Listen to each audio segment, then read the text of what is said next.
मनमोहन की बनवारी की जय जय। तो प्रेम से बोलो जी बोलते डोलो, जी बोलो श्री बांके बिहारी की जय जय। बड़ी सुंदर भाषा, ब्रज भाषा।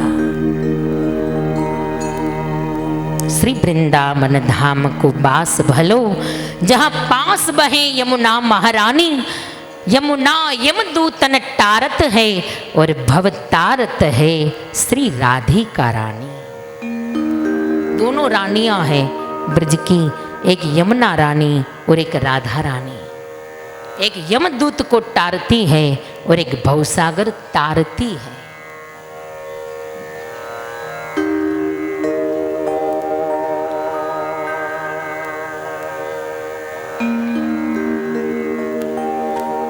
यहाँ सुंदर 24 अवतारों के नाम बताए।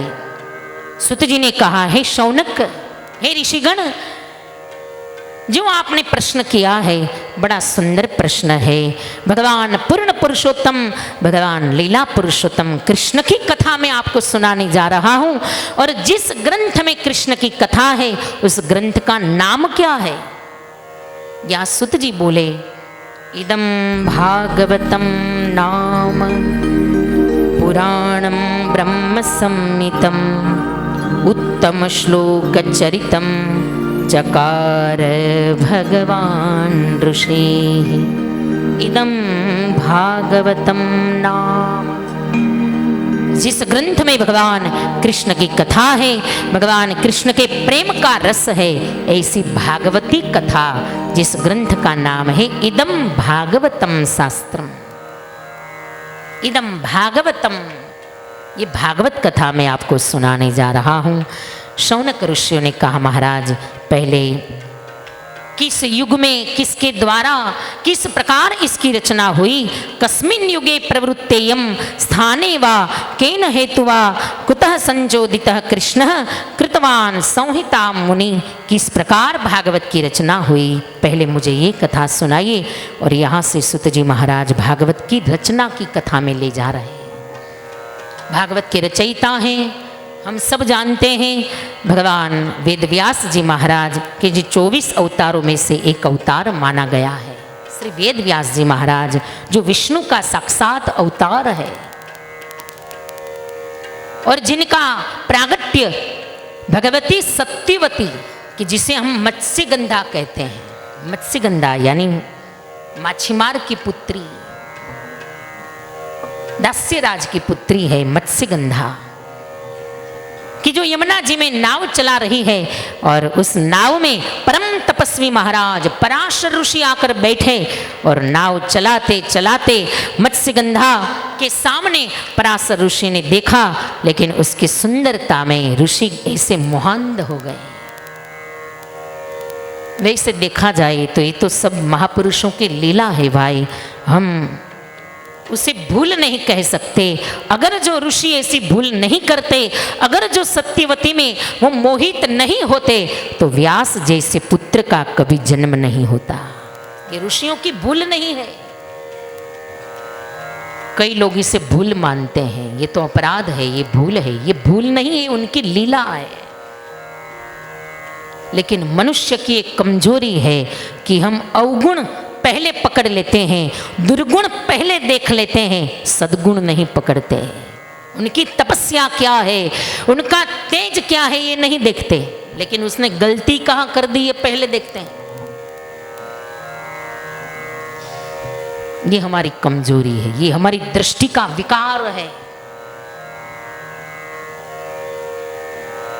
इसलिए तो महापुरुष ने आज्ञा देते हुए कहा कि भाई दृष्टि को विशाल बनाओ।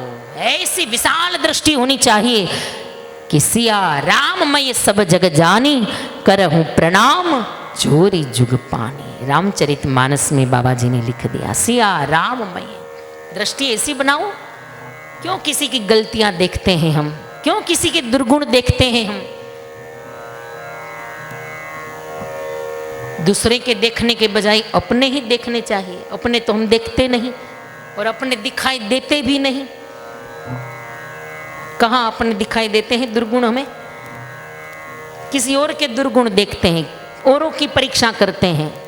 औरों की परीक्षा करने का अधिकार नहीं है हमें। परीक्षा तो एक भगवान कर सकते हैं। परीक्षा तो पूर्ण पुरुषोत्तम कर सकता है कि जो पूर्ण है। हम कहाँ पूर्ण हैं? हम पूर्ण नहीं है भाई। कहीं न कहीं तो ऐसा है कि जो हम, उसके कारण हम अपूर्ण हैं, हम पूर्ण नहीं है। दृष्टि विशाल रखो।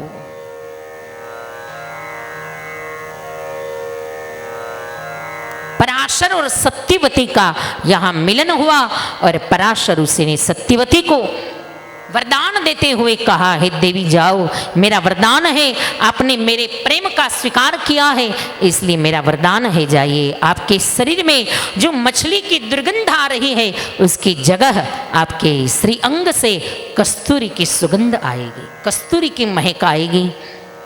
दूसरा, आपका कौमार्य अखंड रहेगा।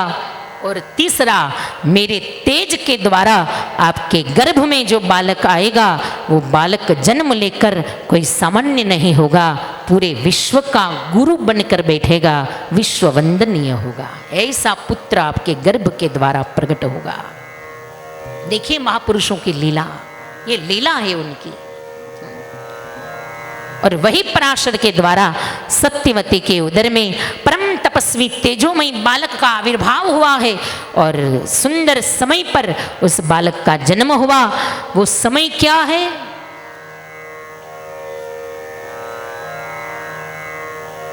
जिस दिन वह व्यास जी का प्रागट्य हुआ वो समय कौन सा है? आषाढ़ शुद्ध पूर्णिमा। उसे क्या कहते हैं हम? गुरु पूर्णिमा।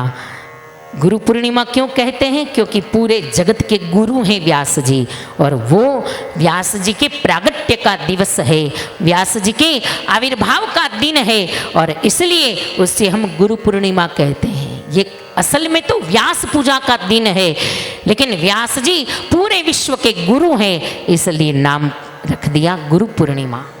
और फिर उस दिन हम जो हमारे भी गुरु होते हैं उस गुरुदेव की भी पूजा हम करते हैं।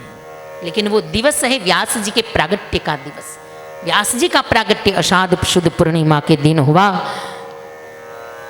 यमुना जी के कृष्ण नाम के द्वीप में व्यास जी का प्रागट्य हुआ, इसलिए व्यास जी का एक नाम हुआ कृष्ण द्वीपायन। बद्री के पेड़ के फल खाकर व्यास जी महाराज ने कठोर तप किया और इसलिए व्यास जी का एक नाम हुआ बादरायण व्यास। बद्री यानी बेरी के फल खाकर कठोर तपस्या की है व्यास जी ने, इसलिए नाम हुआ बादरायण व्यास। फिर तो व्यास जी महाराज ने सुंदर वेदों का विभाजन किया, वरना यज्ञ करना बड़ा कठिन था, बड़ा कठिन था। लेकिन व्यास जी ने यज्ञ कार्य को अति सरल बना दिया। वेदों का विभाजन करके यज्ञ में 4 व्यक्ति की जरूरत पड़ती है, होता, अध्वर्यु, उद्गाता और ब्रह्मा। यज्ञ करना है तो ये 4 की जरूरत पड़ेगी। होता यानी यजमान, जो यजमान पद पर बैठता है वो होता। दूसरा अध्वर्यु यानी कि उपाचार्य, यजमान खड़े नहीं हो सकते, उसे कुछ चाहिए, अथवा तो अग्नि शांत हो जाए तो अग्नि को प्रज्वलित करने के लिए जो ब्राह्मण होते हैं उसे उपाचार्य कहते हैं, वो अध्वर्यु होता। अध्वर्यु। तीसरे उद्गाता, कि जो यज्ञ कराने वाले आचार्य हैं, जो सुंदर मंत्रोच्चार करते हुए जो ये यजमान को यज्ञ कराते हैं वो है उद्गाता, यानी मुख्य ब्राह्मण जो आचार्य के रूप में बैठे हैं। होता, अध्वर्यु, उद्गाता और चौथे हैं ब्रह्मा। ब्रह्मा का स्थान है यज्ञ में। ये शिव पुराण की कथा है कि जब ब्रह्मा जी ने झूठ बोल दिया महादेव के सामने कि मुझे इस शिवलिंग का अंत मिल गया, और तब शिव जी ऐसे क्रोधायमान हुए कि ललाट में से भैरव को प्रकट किया। कहा, जाओ, जो ब्रह्मा जी का मुखारविंद झूठ बोला है, असत्य का उच्चारण किया है, उस मुख का छेदन कर दो। मेरे सामने असत्य बोले और इसलिए शिव जी के भैरव आए और भैरव ने ब्रह्मा जी का शिर छेदन कर दिया और इसलिए ब्रह्मा जी चतुरानन बन गए, वरना पहले 5 मुख थे, पंचानन थे, लेकिन एक मुख कट गया इसलिए ब्रह्मा जी चतुरानन हो गए। लेकिन फिर तो शिव जी ने श्राप भी दिया कि जाओ हे ब्रह्मा, कहीं भी पूरे विश्व में आपका कहीं मंदिर नहीं बनेगा, आपकी कहीं पूजा नहीं होगी, कहीं मंदिर नहीं होगा, 1-2 तीर्थों को बाद करते हुए कहीं आपका मंदिर नहीं होगा। इसलिए देखिए ब्रह्मा जी के मंदिर कहाँ देखने को मिलते हैं। हाँ, 1-2 जगह ऐसी है, जैसे कि पुष्कर में जहाँ ब्रह्मा जी का मंदिर है, दूसरा खेड ब्रह्मा में भी ब्रह्मा जी का मंदिर है। 1-2 जगह को बाद करते हुए ब्रह्मा जी का कहीं मंदिर नहीं है। लेकिन फिर तो ब्रह्मा जी ने शिव जी के चरण पकड़ लिए और शिव जी ने वरदान देते हुए कहा जाओ कहीं मंदिर तो नहीं बंधेगा, लेकिन हे ब्रह्मा मेरा वरदान है कि यज्ञ कार्य में मैं आपको स्थान देता हूँ, आपके स्थापन के बिना कभी यज्ञ पूर्ण नहीं होगा। इसलिए ब्रह्मा जी को यज्ञ में स्थान दिया है। चौथा स्थान है ब्रह्मा, श्वेत वस्त्र में, सफ़ेद वस्त्र में ब्रह्मा जी की स्थापना करनी पड़ती है। और ब्रह्मा जी की जहाँ स्थापना होती है ना, वहाँ बीच में से हम जा नहीं सकते, अपराध लगता है, क्योंकि ब्रह्मा जी सुपरविज़न करने का काम करते हैं, बराबर देखते हैं कि यज्ञ ठीक से होता है कि नहीं, बराबर सुपरविज़न करने का काम ब्रह्मा जी का है। तो इस प्रकार होता अध्वर्यु, उद्गाता और ब्रह्मा और चारों व्यक्ति को अलग अलग वेद दिए, वेदों का विभाजन किया, फिर सुंदर महाभारत की रचना की है। सबसे ज्यादा श्लोक हैं महाभारत के, 1,00,000 श्लोक हैं महाभारत के, 1,00,000 श्लोक। और ये जो भगवत गीता है वो महाभारत में से उठाई हुई है। भगवत गीता जी महाभारत का ही एक पार्ट है।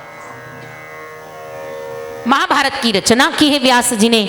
उसके बाद कई ग्रंथों की रचना की, 17 ग्रंथों की रचना करी, लेकिन फिर भी व्यास जी के मन को संतोष नहीं हुआ, कहीं शांति नहीं मिल रही। और अब क्या करें, कुछ बाकी है, कुछ अपूर्ण है रचना करने का, लेकिन क्या अपूर्ण है, क्या बाकी है ये पता नहीं, कुछ अधूरा है।